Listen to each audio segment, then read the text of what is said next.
ये भारत की डेमोक्रेसी की जीत है।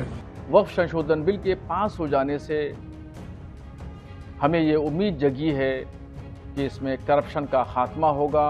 अल्लाह का लाख लाख शुक्र है कि वक्फ संशोधन बिल संसद में पास हुआ। भारत की डेमोक्रेसी की जीत है और क्योंकि पूरे डेमोक्रेटिक तरीके से ये बिल लाया गया और पूरी चर्चा होने के बाद, सबको सुनने के बाद, बहुत मेहनत के बाद में ये बिल पास हुआ है। मैं इसके लिए भारत सरकार को, मोदी जी को, अमित शाह साहब को और हमारे माइनॉरिटी मिनिस्टर जनाब किरण रिजिजू साहब को बहुत बहुत मुबारकबाद देता हूं।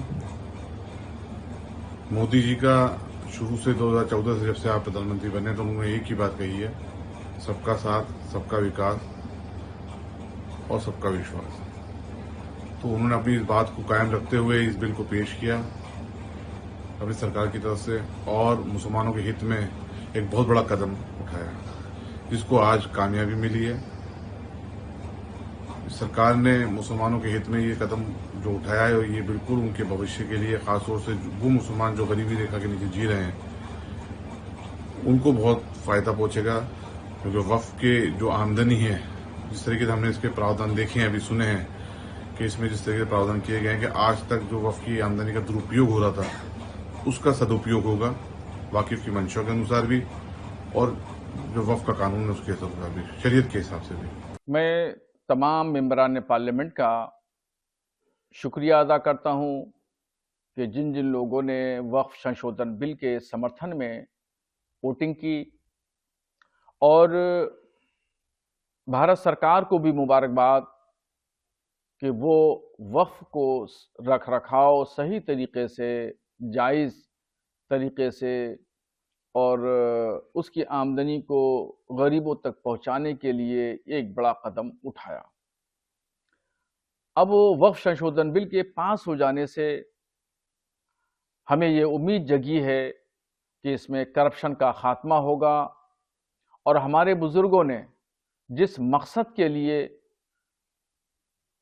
ज़मीनों का वक्फ किया था, उससे होने वाली आमदनी गरीब, कमज़ोर, लाचार, बेवा, यतीम मुसलमानों पर खर्चा होगी और होने वाली इस आमदनी से स्कूल, कॉलेजेस, मदरसे और मस्जिदें बनेगी और इनका रख रखाव होगा।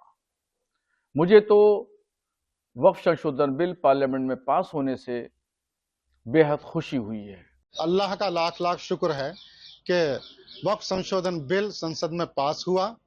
इसके बावजूद कि विपक्ष ने पूरी ताकत लगाई कि चंद्रबाबू नायडू साथ न दें, नीतीश कुमार बिहार के सीएम भी साथ न दें, तमाम जिद्दोजहद और ताकतों के बावजूद विरोध की, फिर भी अल्लाह के हुक्म से ये बिल पास हुआ।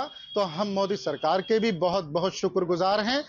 वहीं जो मुस्लिम समाज का कमजोर पसमानदा तबका है और गरीब और यतीम, मिस्कीन और बेवाएं हैं, उन्हें शैक्षिक रूप से, सामाजिक रूप से और आगे बढ़ने का, विकास करने का इस बिल ने दरवाजा खोला।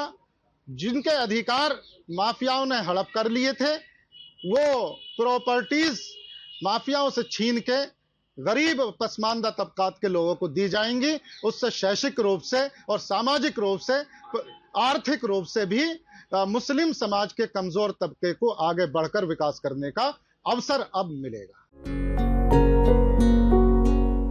अमर उजाला ई पेपर की क्वालिटी इतनी अच्छी है कि जो उसके शब्द जो है कितना भी जूम कर लीजिए धुंधले नहीं पड़ते हैं। अभी डाउनलोड करें अमर उजाला ऐप।